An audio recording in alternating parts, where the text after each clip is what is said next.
answers your question. And also I'm a pharmacist by profession. I'm a trained pharmacist. I have a lovely family. I have a lovely family, and yeah, I'm very lucky and I'm very grateful that I'm joining you today. Hopefully, yeah, you benefit from this session. I'm looking forward to it, just to make it really interactive, not just one-dimensional. So please make sure if you have any questions or so, either pop them in the chat or I don't know. I would love to hear from you every now and then. How are we going? I'll try to stop and pause every now and then, but if you have something in your mind you want to ask, you want to share something, I would love to hear from you. That's about me, really. I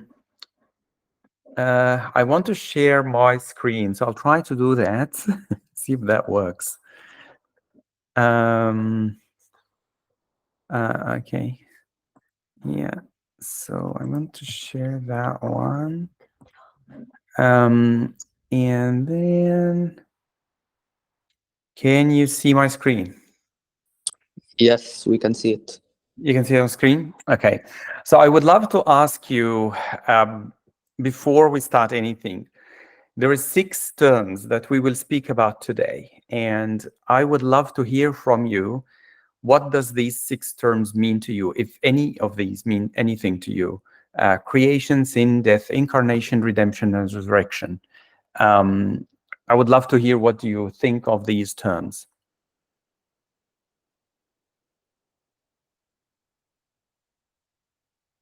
Or if you know of them. Eddie is raising his hand. You can speak. Well, sir, whatever I know about that, the creation means whichever created by the God of Okay. universe, and something Yep. that is called the creation. Yes. And death, according to my point of view, is death is when the person has died completely and leave his body and separated from the soul. And sin is something that which we should not do, which is that is like a that is not under the good deed. That's kind of sin. And the incarnations is kind of newborn. Newborn means again born something, Yep. which is in Hinduism also mentioned the incarnations. Yes. And redemptions is means some things to separated soul and completely mix the souls into the God spirit. That's also I think redemption. Okay. But resurrections I'm a little bit doubt, so that's I don't know about it. Okay. Okay. Yeah. Thank you. Thank you for saying that. Thank you. Okay, okay. Thank you. Anyone else?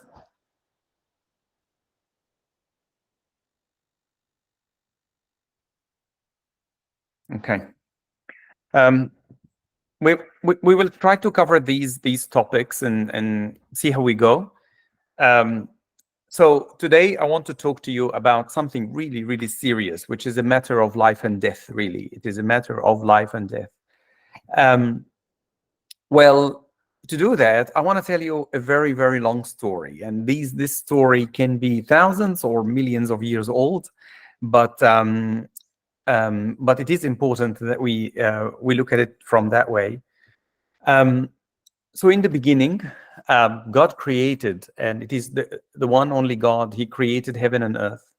And this God created man and woman, like the humanity, as his likeness and his image. And we learned from the Bible that they were called Adam and Eve. He placed them. I'm sorry, this photo is on the words, but he placed them in a garden, and this garden had many trees, and God asked them and told them, you can eat from any of these trees, but there are 2 trees of interest for us. One is called the tree of knowledge of good and evil. The other one is called the tree of life. After God finished his creation, we were told that he saw that everything By the way, we were using he for God, he and she here, not to assign gender to God, but this is more of just the expression to God does not have a gender, but God has created, but we just using the term he here. He created everything and it was very good. Everything God created was very good. All the creations, the birds, the fish, the sea, the water, the heavens, the stars, everything was very, very good. When God put in Adam and Eve in this garden, asked them to live in that garden, and actually more than that, he gave them authority and rule over the creation.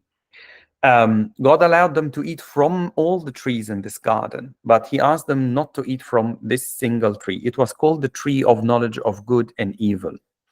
And he said to them, the moment you eat from that tree, you will die. Now, why did he say that? He said this not because it is just a punishment, but it was a consequence to them disobeying this commandment and eating from that tree.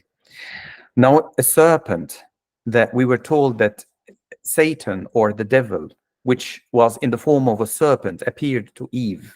Eve was the woman that was created with Adam, and she started to talk to Eve. And interestingly, Eve starts to talk to her back, which was very, very weird. And then she said, has God really, that's the serpent talking. We will talk about devil or the concept of Satan later on, but here Eve said, has God really indeed said you should not eat from the tree of from the tree of the or every tree in the garden? She was trying to open this serpent was trying to open conversation, and then Eve had conversation with her. But then she said, well, you will not die if you eat from that tree. It's just God will know that will happen and your eyes will open. So Eve was really enticed. She was really curious, and she ate from that tree, and she got her man, Adam, to eat from it as well. Now, what did that do? That made Adam and Eve really ashamed, and they hid themselves. And then God, after he used to see them walking in the garden, he was looking for them. He knew where they are, and he knew they were hiding. So he called for them. He called out for them. He said, "Where are you, Adam? And where are you, Eve?" And then they said, we've been hiding because we've been ashamed." And then God tells them, "Have you eaten from the tree?" God first of all asked Adam, "Have you eaten from the tree?" And the first thing Adam would say, "It was the woman you gave me that offered me." So he shifted the blame on her, that she gave me the fruit to eat. And then he asked the woman, "What did you do?" And then the woman said, "It was the serpent." So they have been passing the blame from one to another. Now, God told them, well, you know the consequence. You eat from the tree, you die. Well, we will explore this concept a little bit later, but they did not die in terms of their soul was separated from their bodies. However, this death entered their nature. They had the propensity to die later on. And then, actually, because of what they did, because of this disobedience, God told them, "Cursed the earth because of what you have done. And Adam, you will sweat in order for you to make food, in order to till the earth." God told him, "By the sweat of your brow you will eat, and the land you will till, the land you will try to grow crops on, it will bring you thorns." That means your work will not bring you always the best outcomes that you want. And then he told Eve, "Because of what you've done, you will give birth in pain. You will be giving birth in pain." And because God did not want them to eat from the tree of life, so he cast out Adam and Eve out of the garden that they were meant to live in it with God. And they were expelled out of that garden. And actually, God guarded this garden with an angel with a sword of fire. Adam and Eve were so sad and so ashamed, and they were longing to come back to this communion and living with God. But actually, it's not all gloom and doom. God actually promises Eve, and he said that her seed will bruise the serpent's head. We will explore that a little bit later. But God gives a little bit of hope. in this story. What happened next? What happened next is that the nature of Adam and Eve, the nature of all humanity that came after that from Adam and Eve, were corrupted. This beautiful nature that God created on his image and his likeness was corrupt. And man, as whatever he is, a man or a woman, they cannot have full control on their will. Even most of us, you would now notice that sometimes you are willing to do something and then you find yourself not 100% willing to do it. And not just his will, he finds himself committing crimes, murders, thefts, all the bad things. And then he spends some time on this earth and then dies. All of this, my friends, is consequences of this sin, of this problem, of this violation, really, of what they did, of this disobedience. Man cannot be in communion with God anymore. Everyone born of Adam and his sons will be having the same corrupted nature. And all the creation, because God gave Adam to rule the creation, to rule over this creation, all of the creation will suffer. And we have all of these bad things, whether it is disease, earthquakes, volcanoes, tsunamis. Every bad thing was because of this consequence of man's disobedience and sin. Now, who is that serpent we talk about? I've mentioned the serpent and the devil. Well, when God created everything visible and invisible. And from these invisible creatures God created, he created angels. Some of these invisible beings were the angels. I'm not sure if you heard the term before or not, so I try to add some information about them here. The angels are, as we know them in Christianity, they are messengers. They are bodiless spiritual beings, and they are workers. They work with God towards the salvation of man, to save this world. One of these angels, actually these angels would have chiefs, or we call them archangels. We call them in Christianity, which means a chief of angels. And one of them decided to rebel against God. He said to God, "No, I don't want to follow you." So this archangel and the host of the angels that followed him, they decided to not follow God. And in Christianity and in other religions as well, we call them Satan or devil. And the word Satan is the enemy or the adversary, really. And why we call them that? Because he is the enemy of mankind. His demons are the angels that follow him. And the word demons, the demonic, means to pull apart or destroy. So from their names, you can tell what they do, really. All what they do is they want to destroy every single good thing that God has done. They are very intelligent, but they are subtle. They are liars. They are accusers.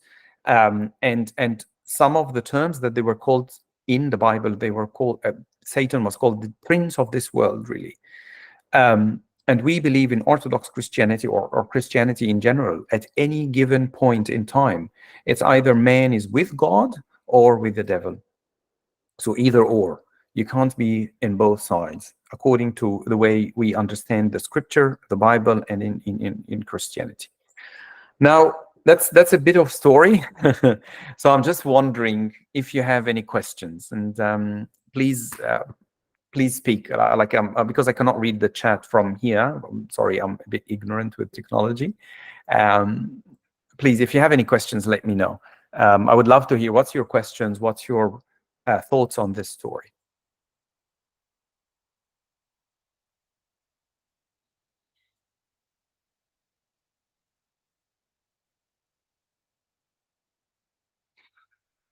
Okay, should I keep going?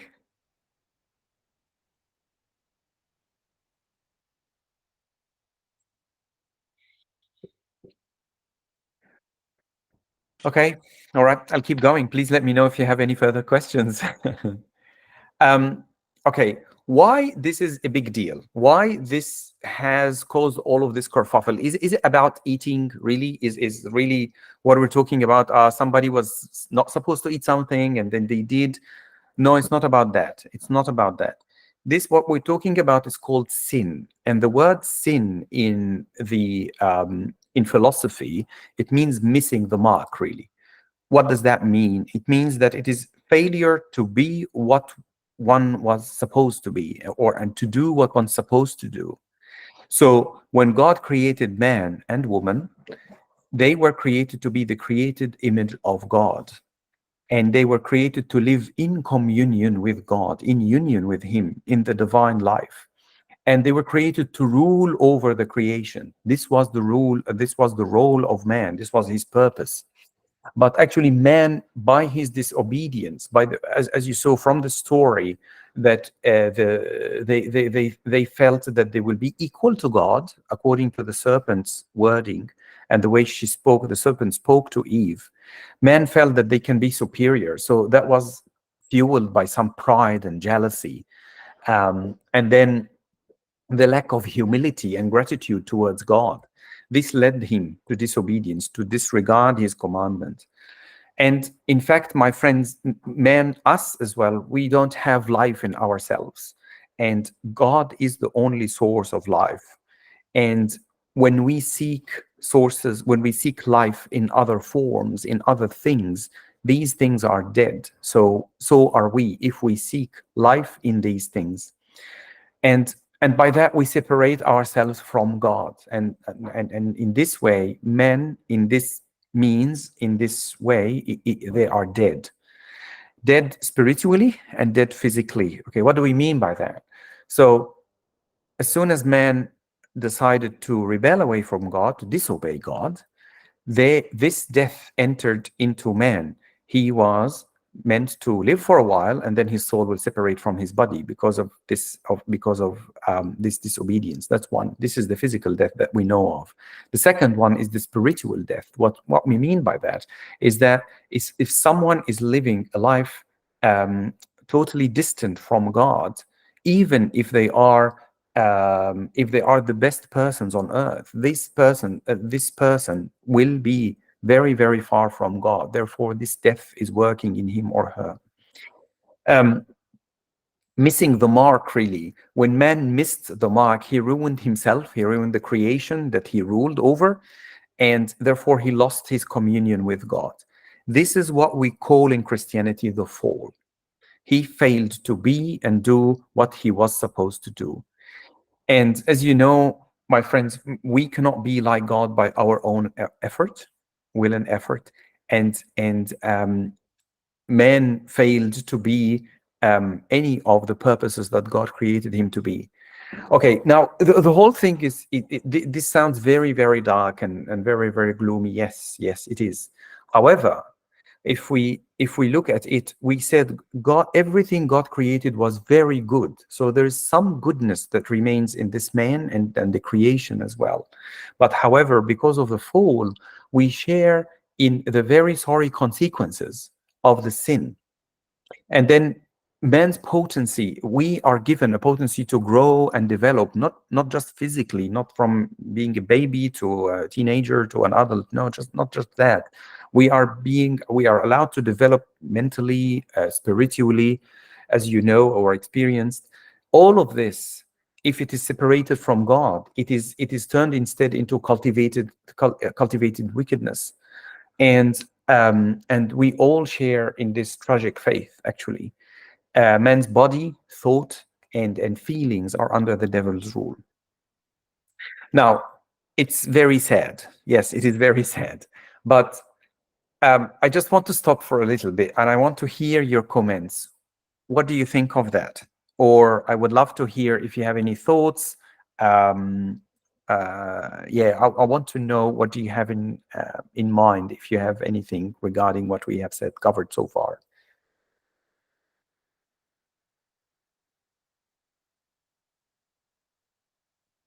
Hello? Anyone has any questions? Hello, sir. Yeah, go ahead. Yeah. Yeah. Sir, I want to ask, what is the right way to approach the God, and what is the right way to pray the God, so we can easily not to disturb in day by day to day life without, and to pray them. Yes. And what is the right way? Yes. Yes. Okay. So we will cover that in a little bit. Sorry, what's your name? My name is Aditya. Uh, Ardit there. I'm saying Yes. it right? Yes. Okay. Yes. All right. Aditya. Ardit there. Just bear with us. We will say this towards the end of the presentation. Yes, we will. We will talk. We will cover a little bit about that. Yeah. Is that okay with you? Yeah. Yes. Okay. Okay. All right. Okay. All right. Okay. Any other questions?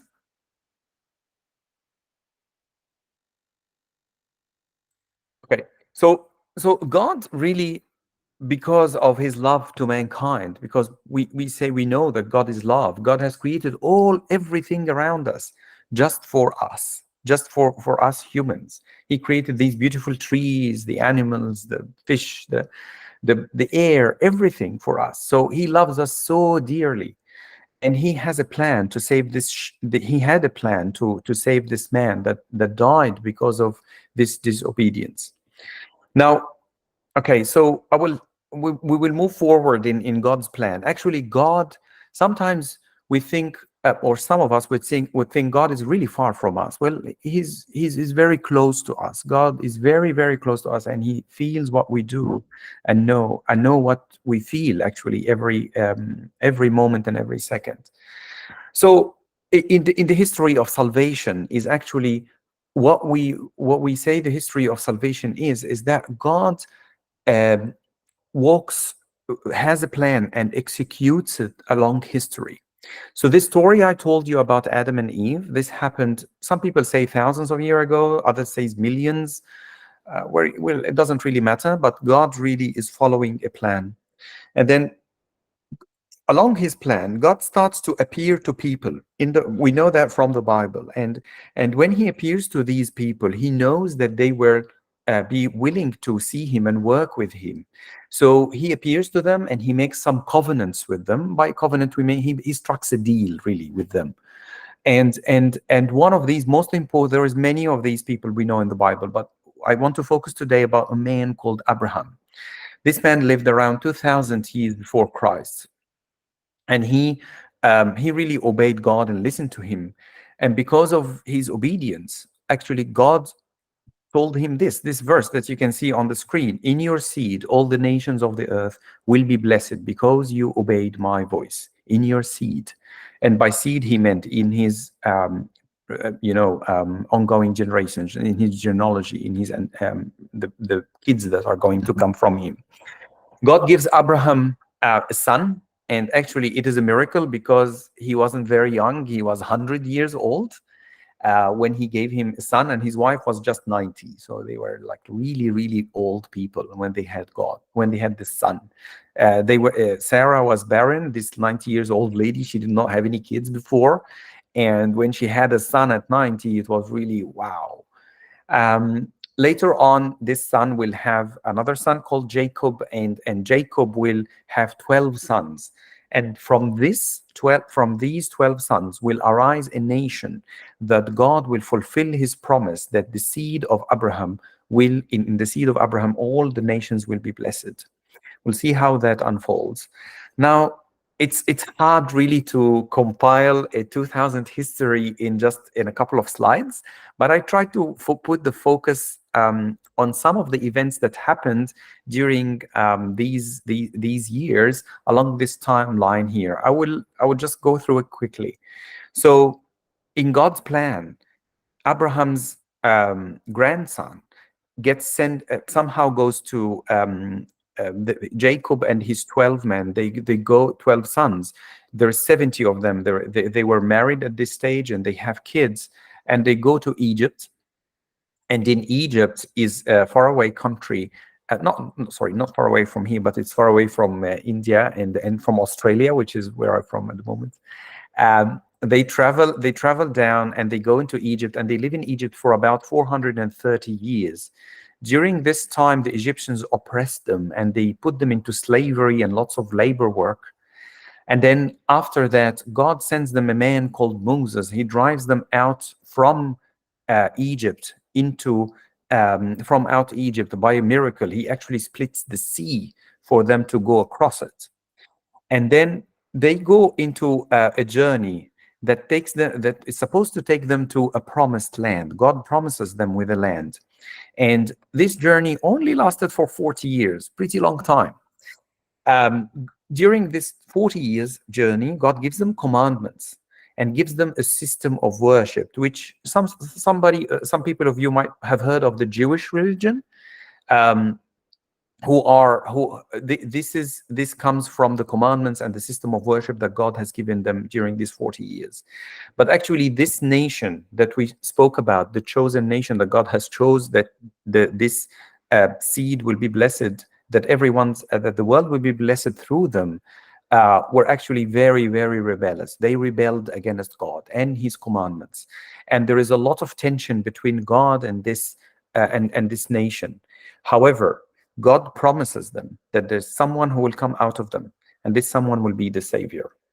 After 40 years, they will go into the promised land, and this promised land actually still exists until today, and it is Israel. Today's Israel, so it lies on the east coast of the Mediterranean Sea. Israel spent a very long time in this land, for about 700 years or more. And they rebel again against God. As soon as they enter the land, they keep doing really bad stuff. They keep sinning. They keep disobeying God's commandments. And then Israel, and then they would find, because of their rebellion, they would find foreign nations that come and occupy them and oppress them. And then they scream to God. Israel screams to God. They repent, and God delivers them somehow. During this time, they built what we call the temple. They had a temple, which is the center of their worship. And then, most importantly, God promises them of a figure called Messiah. What is the Messiah? Messiah is really an anointed one. This is what it means in the Hebrew scripture, or the Hebrew term means Messiah, anointed. And this anointed one was supposed to be a savior. He will save them from all this oppression that they have been going through. A little bit later, after around the 733, they get invaded by, they get occupied, they fight against what we call Assyrians and Babylonians. They come and fight the people of Israel, and then they not just fight against them. As you know, the wars during this time, they will take Israel captives, and they will distribute them. Sorry, the map is a little bit small here, but they will distribute the Israelites. Instead of the east coast of the Mediterranean Sea, they will get distributed all over this ancient Mesopotamia and part of the Persian Empire as well. But anyway, they lose the temple. The temple gets destroyed. The main city of the main capital of this land gets destroyed as well, and most of them fall into captivity. A little bit later, they come back into the land and they built the temple. However, they get occupied again by the Alexander the Great, if you heard the term, and a little bit they come and occupied by the Romans. However, during this time, the temple gets destroyed again, and there is some religious leaders that arise in this story, and the point of them that they wanted to keep the law and the commandments so they do not lose the land again. The reason they keep losing that land is because they keep disobeying God, and they again are waiting for the Messiah. I'm sharing with you a couple of scripture that was written about 766 to 686 before Christ. This man was called Prophet Isaiah, and then he saw visions from God. And then God told him to write about these two. He's written a very big portion of the Old Testament, which is written before Jesus came onto our earth. And he's written these two prophecies. And the reason I chose them, because these two prophecies point to the Messiah. The first one, I know that you all can read, but I want to read it with you. For unto us a child is born, unto us a son is given, and the government will be upon his shoulder. His name will be called Wonderful Counselor, Mighty God, Everlasting Father, Prince of Peace. Of the increase of his government and peace, there will be no end. Well, that's a very, very strong statement. You see, he will be a child. This Messiah will be a child. He will have some sort of government. He will be governing something. And his name will be called Wonderful. He will be a counselor. He will be called God as well. And he will be bringing peace somehow. However, this man also he was wounded for our transgressions, and he was bruised for our iniquities. The chastisement of our peace will be upon him, and by his stripes we are healed. All we like sheep have gone astray. We have turned every one to his own way, and the Lord has laid on him the iniquity of us all. This was written about Christ about 600 years before Christ came, in a prophecy to this man called Isaiah. So this man, this Isaiah saw Christ, or saw the Messiah, that he will be wounded, bruised, he will bring peace, he will be whipped he will be flogged. All of these things were seen 700 years or about 600 years before Christ will come. Okay, I've been speaking for too long. Does anyone want to have a break, or do you have any questions you want to share with me, or thoughts?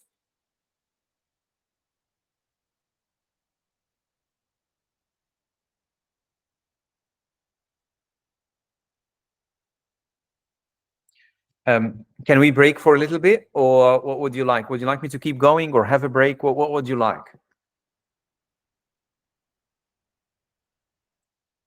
Keep going, please. Keep going? Okay. No problem. All right. So, okay. Now, in this land of Israel, around this land, as we said, it was occupied by the Romans. Another nation was occupying the Israelites, the nation, the promised nation of this chosen nation. It was occupied by people called the Romans. And then around 4 BC, there's an angel sent to a virgin. And this angel tells her a very, very brave, strong message. He tells her, "And behold, you will conceive in your womb and bring forth a son.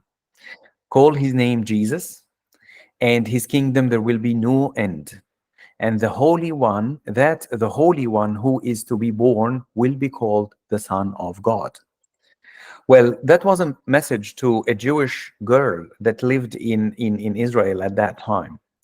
Um, um, and it's not just the angel appeared to this virgin.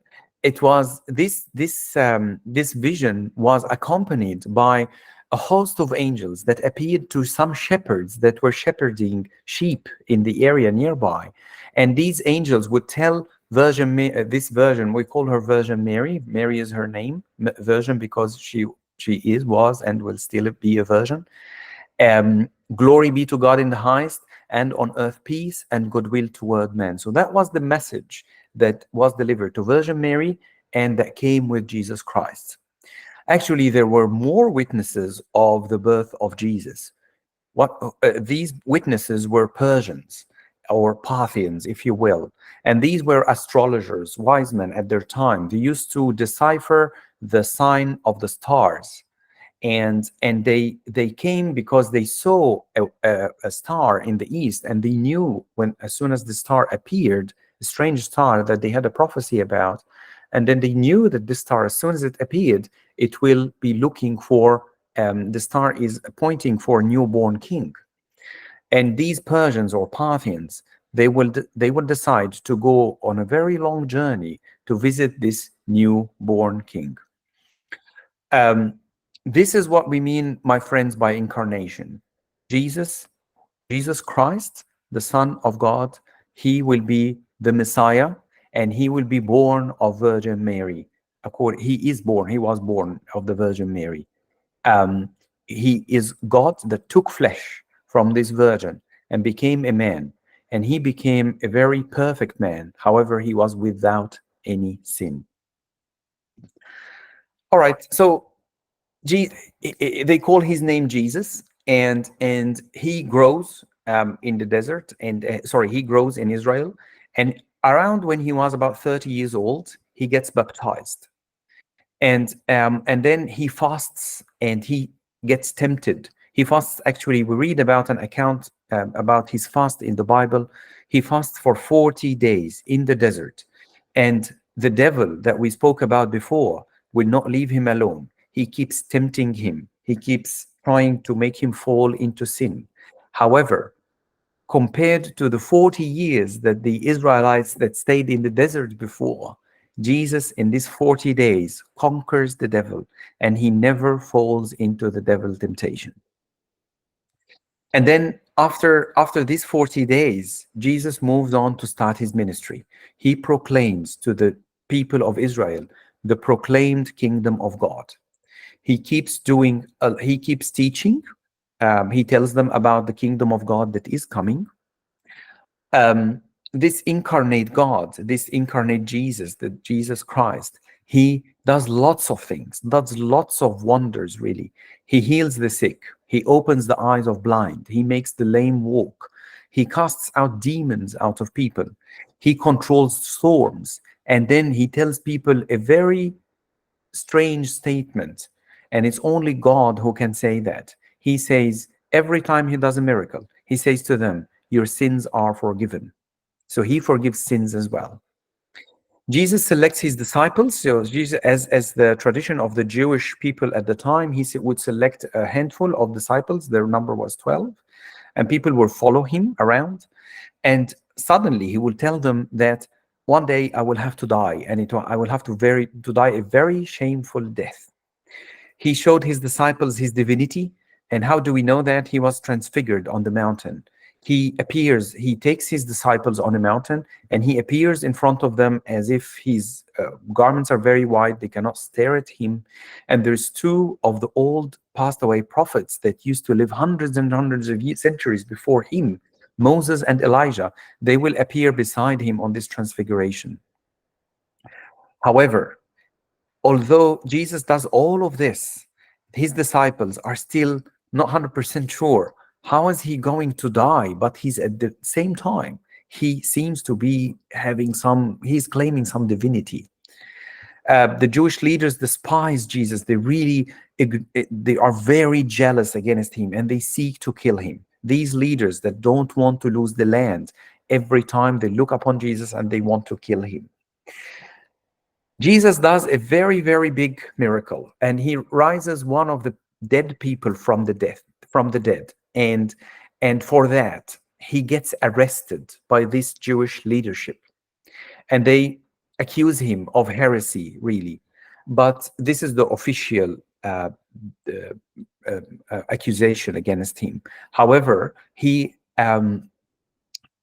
truth was that he was always reprimanding this Jewish leadership. He told them, you are stubborn and foolish and teaching not the commandments of God, you're teaching your own commandments. This is why he was despised by them. This is why he was very much disliked by them. On a Friday, they will capture on a Thursday evening, they will capture Jesus. He will go into a very long series of trials all night, and then in the morning he will be trialed again, like a court case. He will be flogged 39 stripes. He will wear a crown of thorns, and then he will be sentenced to die in a very shameful way known at their time, which is crucifixion. He's going to be put on a cross, and that's not very proud. This is a very shameful death during the time of Jesus. That someone to die by this death is like a very, very grave kind of a very shameful death. On the cross, lots of things happens. There's a lot of details that happens. Some of them is there is darkness on earth. As soon as Jesus dies, the rocks split and there's earthquakes, there is tombs that open, and the dead will rise from these tombs. It's a very, very big moment in history as soon as Jesus dies on this cross. The Bible tells us a very, very interesting verse here, and it says, Jesus, he said, it is finished, and bowing his head, he gave up his spirit. Jesus, because he was sinless, He was the perfect man, and at the same time, he was God as well. His soul was not stolen from him. He gave up his spirit. He deliberately delivered his soul. So he would conquer death later on. Later on, Jesus dies on the cross, and a couple of guys come in and they take his body down from the cross and they shroud it and they put it in a tomb. And the body is in the tomb, but it's kept in a very sealed way. They roll a very big stone on the mouth of this tomb, and they seal it with like the government seal. And then they leave it with the guards there. However, so that happens in Friday night, really. By Sunday morning, some of Jesus' companions, Mary, a lady called Mary of Magdalene, she comes to the tomb and she finds the tomb empty. The stone, this big stone, was rolled off, and there's no one in this tomb. She sees a couple of angels and she asks them about Jesus. They say to her, Jesus is risen from the dead. What happened, my friend, is that when Jesus died on the cross, because he died, he was sinless and he was the Son of God. He went into Hades, into hell, and he pulled out the old Adam and Eve, who has died long time ago. He pulled them from under the rule of Satan. He pulled them back to him and took them to what we call the paradise. Jesus, after he rises from the dead with a true body, he rises from the dead with his true body. How do we know that it was true? The Bible tells us of many accounts. For 40 days after his resurrection, he keeps appearing to more than 400 people, and they all see Christ. They see his body, they touch it, he eats with them. It's a physical body. It's not a phantom or a ghost or anything, but it is real body. And Jesus rises on the dead by his own power. Before we go ahead, would you like a break or would you like me to keep going?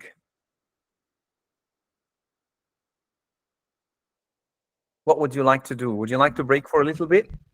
Keep going. Keep going? Okay. Okay, before we go ahead, do you have any questions? If you do, please talk them through, if you will. I would like to know what happened on Saturday. Saturday, after he died on the cross? Yes, Friday we know, Easter we know. What happened exactly on Saturday? Okay, so Saturday for the Jews was a weekend, a break time. So Saturday, from the time they received the commandments, that they should not be doing anything. So what happened on Saturday is that Jesus was lying in the tomb all day and night, and his followers were hiding in his disciples, and all the women and the other men that followed him, they were hiding. They were going like now what?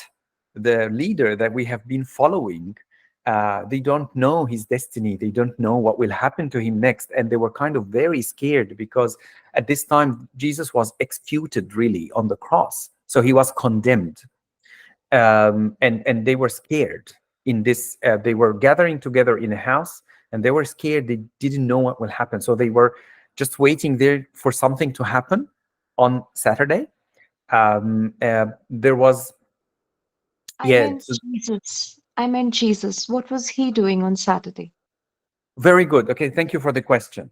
So what we know is that as soon as Jesus died on the cross, his soul was separated from his body as any human, and he would go, his soul would go into the Hades, or hell as we know it by our knowledge today. And then he will go there and then gets anyone that believed in him, in the God of Israel. And then he will take them out and bring them out from the oppression of Satan. And he will take them back with him into a waiting place for the holy people, which we call the paradise. So this is what happened on Saturday. Does this answer your question?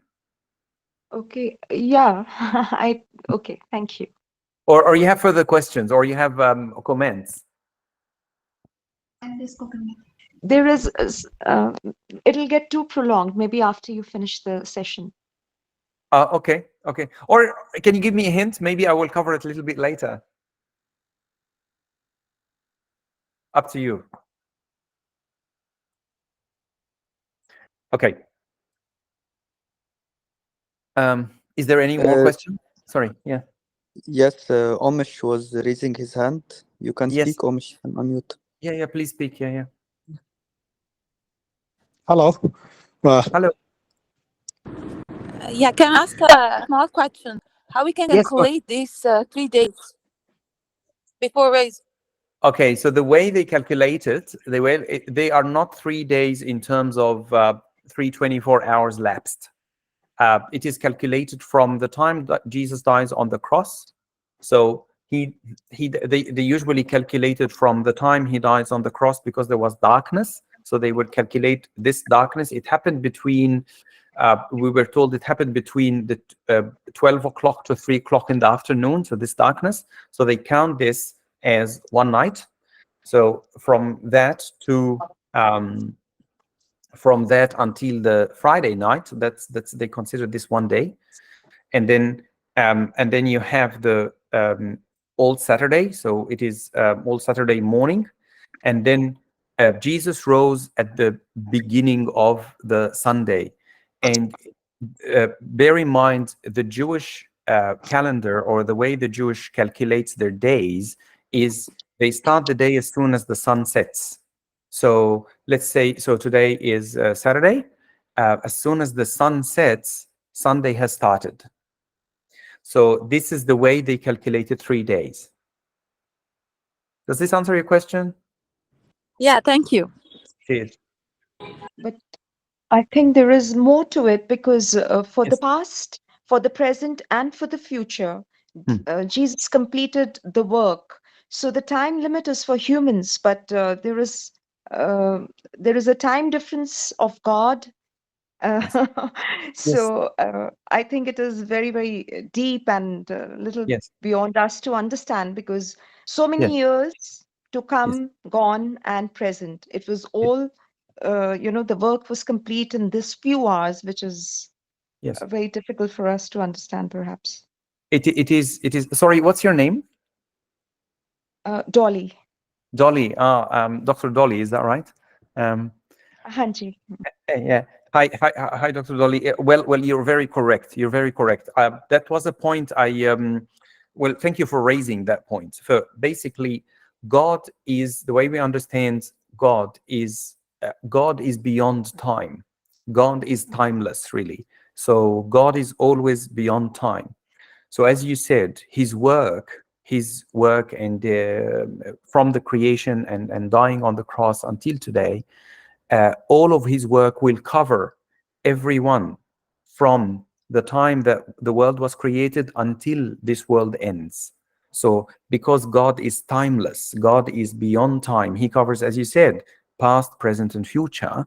So his work will cover every single person that has been born, that will be born, and is born from the beginning of the creation until the end. So the blood of Christ will cover for everyone who is willing to believe in it, will cover everyone that was and is and will come.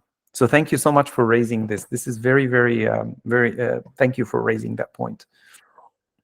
It was, as you said, what happened on Saturday, it didn't happen on Saturday per se, because as soon as you are in the soul state, as soon as you exit out of this world, you are in a timeless realm, really. Time is only something that is applied to our world, really.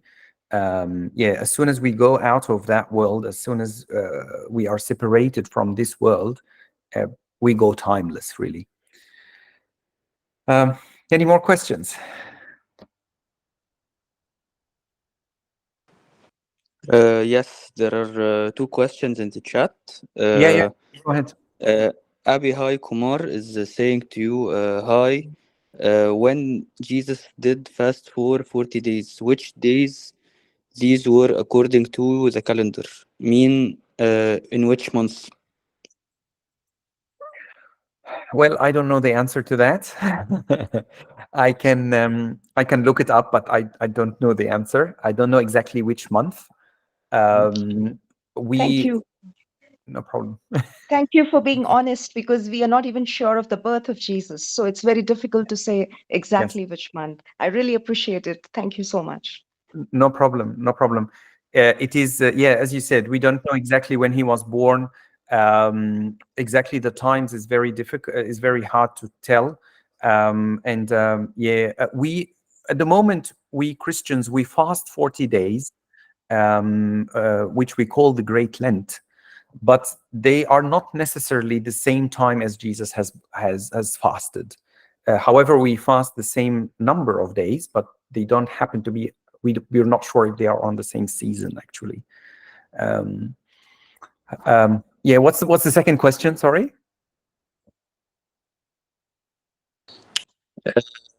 Omish was raising his hand, Yes. and also Eddie Kumar was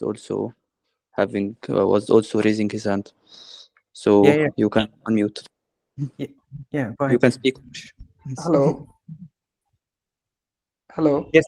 Yes. Hi. Yeah. How are you? Yes, actually, but we don't know which month the Jesus was born, but that mention in the 1 BC, when the BC was start, I think so. The So, Jesus, sorry. what What's is your the name? What's your name again? Aditya. Aditya. Yeah. Well, look, if we're going to look at times and dates and things like that, there were calendars that they used. I'll tell you as far as I know. Okay, I don't know everything, but I'll tell you as far as I know. When they started to calculate the calendar, that was a very long time ago, and then they found some astrologers later on would find that there are some errors with this calculation, so they will adjust the calendars based on that. Some scholars now say that Jesus was born around the year 4 BC by our calendar now, by our they call it the Gregorian calendar that we use, January, February, March. But to be honest, really, well, for our salvation, actually, for the point at hand, I think it is way more beyond this timing exactly to know. It would be an interesting point, but in my opinion, this is something, I don't think it will help much with the salvation of the person. If we believe in Jesus, there is a lot of things we can just take by faith. I'm not sure if you got my message, but there are some things you will always find controversies. You will always find things. Science will change all the time, but in terms of faith, if we believe in Jesus, he was a real person. If we have a problem to designate when exactly he was born, or when did he fast, well, that's really not the heart of the matter. You know what I mean? Yeah. I hope I answered to your point, or yeah.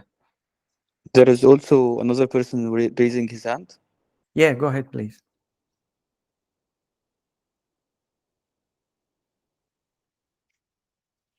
What is the source of this story that you just told? Yes. Is it in Bible? Yes, sir. Yes. So Bible also contains history? Yes, sir. Yes. Who wrote the history in Bible? Is it God or some humans? Yeah. Okay. So it was humans inspired by God, and they were not just What's one that? person. Sorry. What is that? Humans inspired by God means what? Okay, means what? Means that a person, let's say, for instance, Moses, or we will say like King David, they were God will talk to them directly and want them to write something, and then they will write it with their own language according to the way they understood it from God. According to what they understood, not what God actually wanted to tell them. No. No. God will make it very clear and explicit to them, and they will take His message, and then they will write it down. Sorry, what's your name? I'm Umay. Omay. Hi, Omay. Hi, namaste. Namaste. Thank you for asking that question. Yes, these Omay, the Bible is not written by one person. It is written by Is many. it? Sorry. Oh, I'm asking, is it? I don't know. I don't have. I don't have any basic knowledge of Christianity. That's why That's fine. That's fine. Yeah. Okay, let me share this with you. Okay. So the Bible was written approximately around 50. The Old Testament. So the Bible is split into two parts: the parts before Jesus and the part after Jesus. Right now, Right. the part before Jesus was written approximately across 1,400 years, roughly. All right. Now, no one can live that long. Okay. So it was written by many writers, and these writers that has written from 1400 BC all the way down until year 4 or year 0, they were writing according to God, according to the revelation of God to them.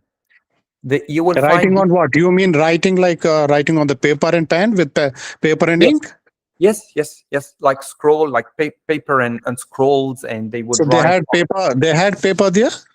Yes. So they would have different forms, whether it is paper or skins or whatever form. But Okay, right. Scrolls. Have you seen scrolls before? The old days, they would have like big sheet of paper that will be scrolled over big sticks. Okay. Yeah. So they will write.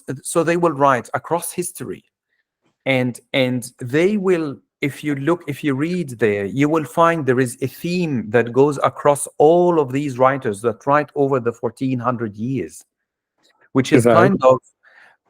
kind of a bit strange, you know. I'll tell you an example. If you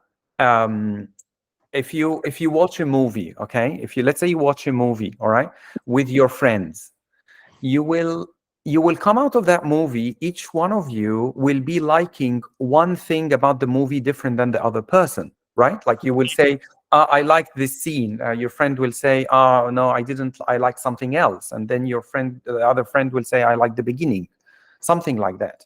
So all of us are. But in the Bible, this message, this trend is very consistent. You will find the story flows from the beginning all the way until the end. The Bible is not all stories, by the way, but there is a proportion of it that has stories.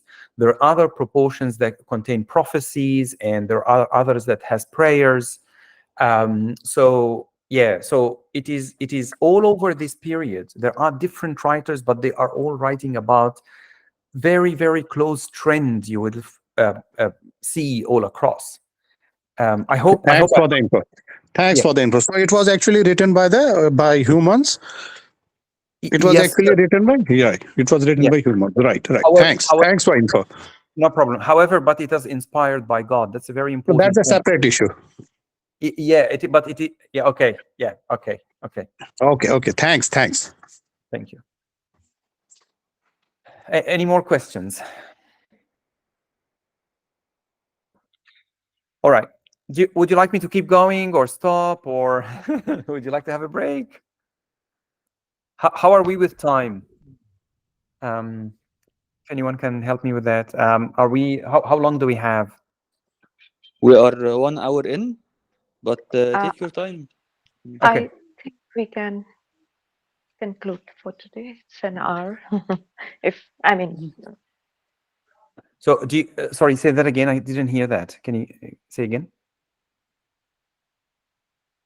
We're close to an hour, so I think we have like more. So what did we book? 80 minutes. So I'm conscious of your time. That's all. I can keep going. Okay. All right. So why did Jesus die on the cross, really? Why did he go through all of this? Jesus' suffering and death, the sufferings and death of Christ, to show, not just to show, it was the super abundant divine love of God for his creation. So it was not just some sort of just an event that happened in history. No, this was the ultimate love of God to us, super abundant divine love of God to his creation. We were really in a very wretched state. We were sinful and cursed and dead, as we saw in the beginning. Christ became sin for us, while he was himself was not sinful. He did not commit any sin. He became sin for us, and he became a curse for us. Why did he do that? Why did he do that? First of all, as we saw, it was to show the divine love to humanity, to his creation. That's one. Two is that God, by his death, by the death of Jesus on the cross, he made us at one with God. That means we are reconciled with God. And we will explore that a little bit later. But so just the way we mean redemption is that by Jesus' death, we were made to be at one with God. Okay. So why do we need Jesus Christ? Why does all humanity, to be honest, needs, or how do we Christians really see that everyone needs Jesus Christ, not just the Christians? Everyone is called for Jesus, to come and follow Jesus. Why do we need him? There are many reasons for that, but I just want to cover a few things. Our church teaches that Jesus' embodiment and his incarnation is the fulfillment of all the salvation that was found in all philosophies and religions of human history. He is the only one God. Only God can save. Only God can save. If man has reached this sinful and wretched state, there is no single man that can save humanity from this. It was only God that was needed, really, to save the world. Man alone cannot do it, because he cannot save himself, really. If you know someone was swimming in the sea, and then they start drowning, they cannot save themselves. They need some external help. So this external help, we said, it was God's intervention into history, so he would save men. According to the Orthodox Church, Jesus is not like all other men. He's not just a mere, by that I mean, he's not a mere man. He's not just a simple man. He was the perfect man, the perfect, complete man, and he was without sin. He had a full body, human body. He had a full human soul. He had a full mind, as any human would have. However, Christ has entered this world and becoming man except for sin. He did everything we failed to do. Every single thing. He resisted devil. He did everything in a perfect way, as man should. So by this, in this sense, he would recapitulate, really, to summarize, to sum up all the life, all the entire humanity in him. Now, my friends, I know this can be a little bit hard to understand intellectually, physically, but these things come with a bit of faith as well. He brought, by his death on the cross, he brought man to God. And he allowed for a new beginning of life, a new hope from the power of sin and the rule of the devil over man when he rebelled against God. Why we need Jesus? We need Jesus. Here are three reasons. How these three reasons go together. Usually this theme goes together. However, but I'd like to separate them just to explain them. First of all, Jesus is the perfect human life. He shows us what a perfect life would be, and he invites us to live like he did. First. Second, he reconciled us with God. He reconciled us with God. The third, which is the most important one, and all of the others are important too, he destroyed death. Jesus, the perfect man. Jesus is as we said, he was a perfect man. He was a perfect God. He is the fulfillment of the human purpose. Jesus saved by providing us the perfect image and example of the human life. Basically, in a nutshell, in very easy, simple words, he tells us how to live as humans in a dignified way. How does he do that? How does he do that? Jesus does this by enlightening us. So Christianity is a response to God's action of love. It's not about that we're trying to reach to God. No. And back again to the question of my friend who asked in the beginning. We in Christianity don't try to reach to God. No. We know that God has reached to us, and we respond to his love. So the first thing that happens when you want to meet Jesus, you get invited by him. He enlightens you, and after that, you see him as the light, and you see all things as in the light of him. So in Christianity, really, we see the world around us as through Christ. Really, we know him as the truth, and how to know, and we know the truth through Jesus. So really, Jesus in Jesus Christ, our God, is all in all in Christianity. God's desire is to save everyone, no one to go from his salvation. The first step in salvation is that God provides the person with the ability and the power to see, know, and believe that, and to love the truth in Christ, through Christ. This is what we call in Christianity the illumination or enlightenment. God opens the eyes, not just the outside eyes, but he opens the eyes of the hearts as well. So in the Orthodox Christianity, a person who wants to join, to be Christian, really, you have to be baptized. And in this baptism, you die and live with Christ. And in this, we call it the illumination by Christ. It's very mystical, it's very deep, and it's actually a personal experience. No matter how much I explain to you, it is something I have personally experienced. Many of the people I know have experienced. And if you are invited, if you are enlightened by Jesus, I invite you to start thinking about how you're going to join with him. The second thing, Jesus reconciles us with God. Jesus reconciled us with God and released us from the sins and the punishment. How did he do that?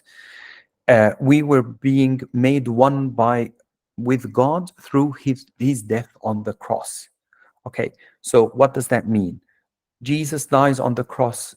When he died on the cross, he fulfilled every single condition that we can come and be as what God has created us to be, and do what God has created us to do, to be fulfilled. This is what we mean by redemption. He has, in our human language, he has bought us. He has redeemed us. He was the ransom, really. So we'd be made one by God. He conquered death by death. We'll explore that a little bit later. What Christ has done to reconcile us with God, really, he did all things necessary, as I said, and man that was enslaved to the devil, to the sin, to death, now can be free from all of this when Jesus died on the cross, because he rose up again. He created all the conditions in and through which man can receive the forgiveness of sins. So God always has a stance against sin. God has wrath against sin. God refuses sin. God rejects sin. To be made one again with God, you have to have your sins forgiven. And that is done through Jesus. The third thing is that Jesus is the destroyer of death, really. The deepest and the most comprehensive of this redemption that I've been speaking to you about. It is Jesus, when he died on the cross, he used the devil's own way, conquering humans. And he used the devil's own means, which was the death that entered into the world, to conquer death when he rose from the dead. So when Jesus rose from the dead by his own power, because he's all God and all human, he was able to conquer death, and we are in Jesus can conquer death as well. This is a process of recreation and a condition for us, as we see it as Christians, to go into the paradise of God. And being baptized is we really die with him, so we can live with him again. Christ's death over Christ's victory over death released man from all his sins, and he gave us another chance that we can become what God wants us to be and do what God just wants to do. There is no holding back of death and devil over us when you are with Christ, when you have Christ in you. He has freed us from all that was dead and dying inside us by rising again from the dead. This is what Jesus said. He was speaking to a woman and he told her, I am the resurrection and life. He and the life. He who believes in me, though he may die, he shall live. So this is why we need Jesus. This is why what brought me today to talk to you, to be honest. This is my experience with him. Being with Jesus is life from the death, is rising from the dead, really. And it's a personal experience. I don't have words to really explain it to you, but I hope you get contacted by him, and maybe if you are willing to accept him. Yeah. Do you have any questions?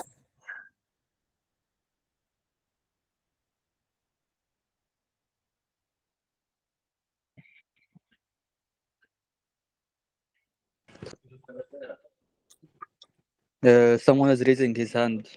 Yep, go ahead, please. So in the beginning, I'm audible? Sorry, say that again. Can you repeat that, please? In the beginning, you said God created earth and heavens. What is heaven? Sorry? In the beginning of the Yes. You said God created earth and heaven. Yes. What is heaven? Okay, so we mean by heaven what we see and what we don't see as well. So in heaven, what we mean is heaven as what we see it, the atmosphere of the earth as well. That's how we see it. And as well, there is an invisible realm that we do not see, which is where the angels live. So this is what we mean by heaven. No, I didn't get you. Okay, so there are things in this world that we see, okay, and touch. Right. Okay, yeah.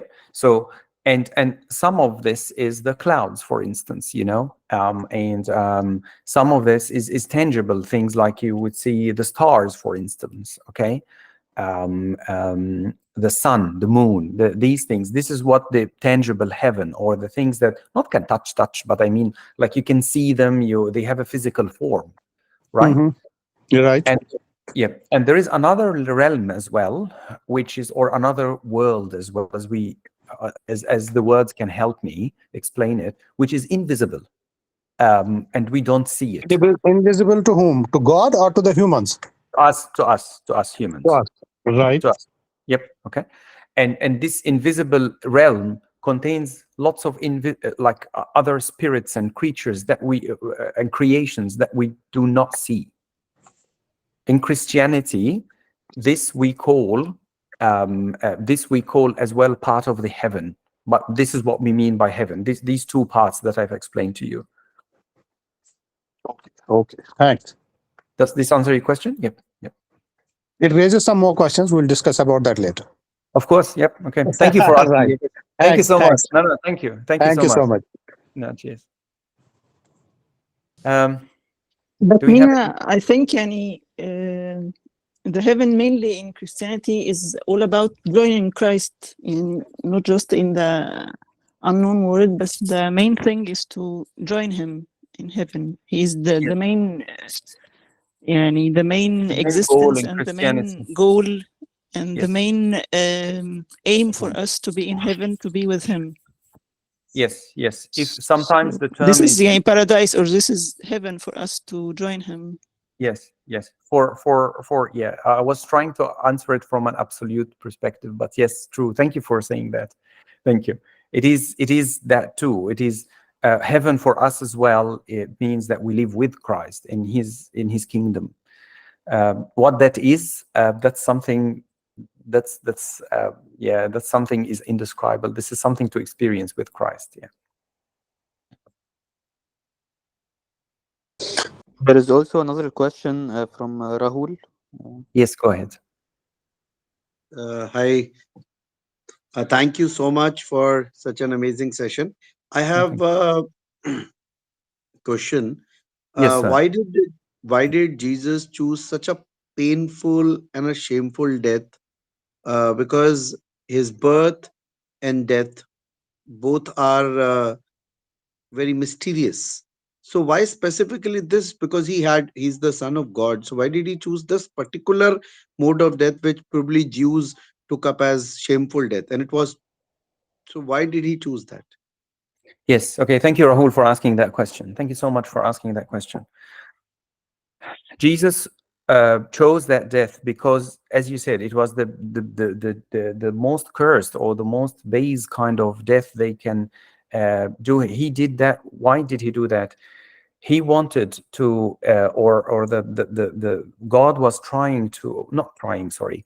God's plan was to use the most that humans, the most evil human can do to a person is to put them through the shamest death ever. And he will take that evil that they have done to conquer. This evil, this disobedience, this very bad death is driven by the devil. So Jesus would take this and transform it into life again by dying on the cross and rising up again. So when he exposed himself to the base thing, he really was telling evil that is that all what you got? Is this? I'm making it very simple. Sorry, but this is really it. It is. This was the most that evil and devil can do. They really try to.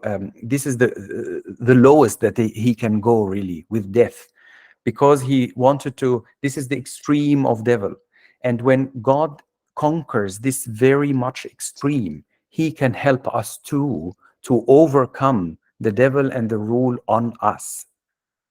Do you get the idea? Not the idea. Do you get this? It's very mysterious.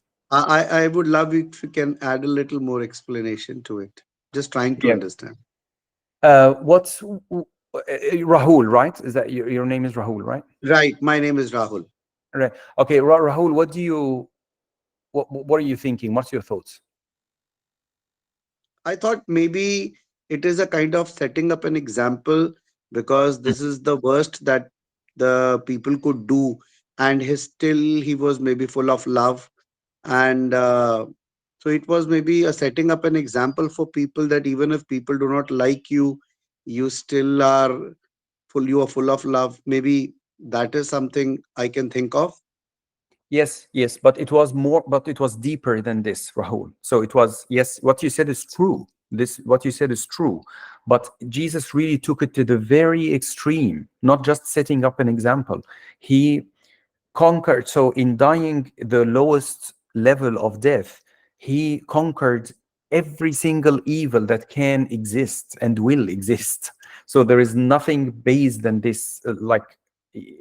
I'm trying to explain it in better terms, but by this low death, he gave us the power really to we conquer all the power of Satan and whatever Satan can do. We through Christ can conquer Satan, because Satan has really exhausted all of what he can do, which he exposed Jesus. So, you know, murder is a very grave kind of sin. It's a very grave kind of evil, really, when you kill someone. And when you kill them in a very shameful way, it is very deep. It's very, sorry, not just deep, it's very low. So this depth of loneliness, it cannot get worse than this. So because Jesus has descended to this lawlessness, he can save anyone, even if they were the worst criminal ever that they have lived. I'm not sure if this, I'll tell you a quick story if hopefully that helps to answer the question. I've read about that story. There was a man who was he was Christian, but he was not really practicing, and this person, he committed a murder and he was in prison. Sorry, I forgot his name, but I think he lived around the 60s or the 70s, something like that, in Egypt, and he was murdered. And in Egypt, when the person is accused by murder and the crime is there is evidence for the crime, they are usually executed. They hang them. And this person was not a practicing Christian, really. And but before his death, it happened that he has met somebody, and he told him, "How about visit? Let's go back to Christ." So he started to read the Bible. He started to have confession. He started to have communion. He started to come back to God. And this, as soon as he started to come back to God, there was this, despite his grave sin, murdering somebody. I think the person that he killed was someone close to him. And despite this sin, he had a lot of peace in him. And then I think, yeah, and when the time came around his, I remember when the time came to his execution, he was smiling. He was at peace with himself. Why? Because his grave sin that was covered by Jesus' base death on the cross, it was forgiven. And then he was able to be at peace with himself, even though he was going to get executed. That might raise more questions, Rahul, for you. But I hope I covered I give you some explanation. Thank you so much. It was lovely listening to you. Thank you, Rahul. Thank you so much. Any and more I questions? think, Mina, about this part too, about this shame of the cross. Yes, go ahead. Yeah. I think, part of Yeah, it, go ahead. Yeah. it's like a shameful death, and part of our sin carries shame in it.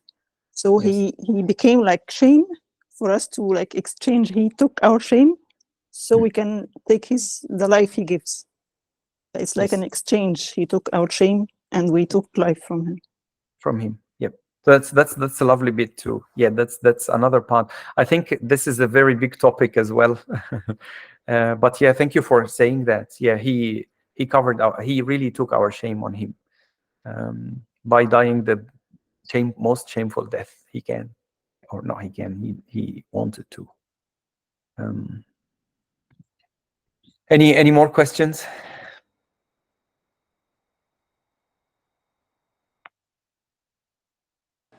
Can I ask something about this point? Yes. Thank you. From this point of view, or from other point of view, why didn't God forgive us by His word, but just a forgiveness word? Why He didn't say, "I forgive you"?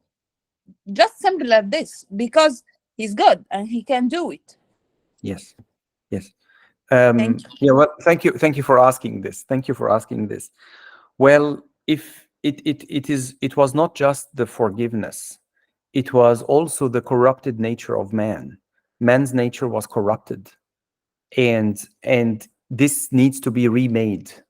I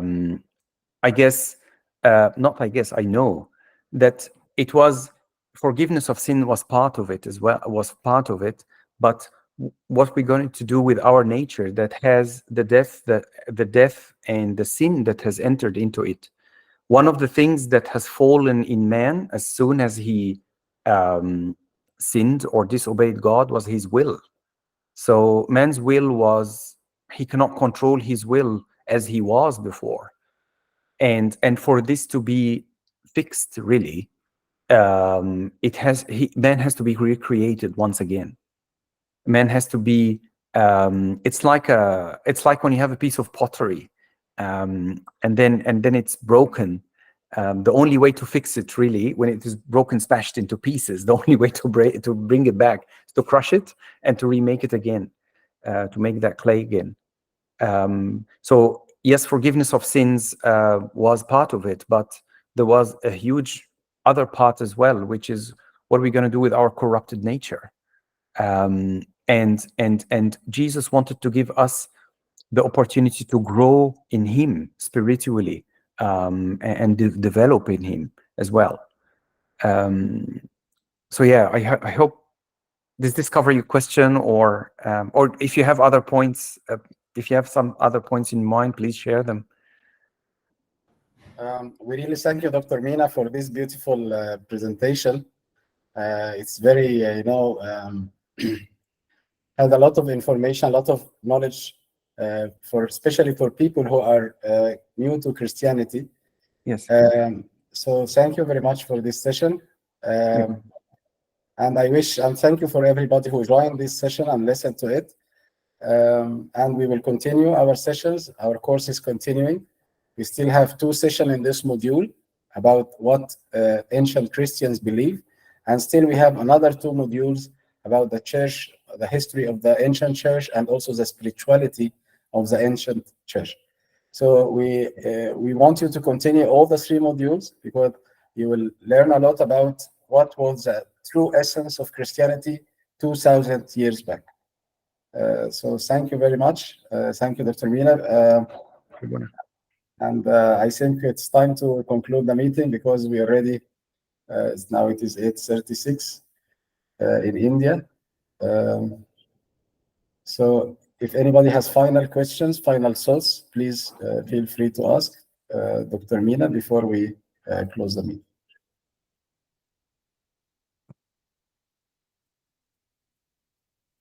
And if you still have questions, please feel free to write down on the chat group of our group in the WhatsApp. You can ask questions throughout the week till the coming Saturday, and we can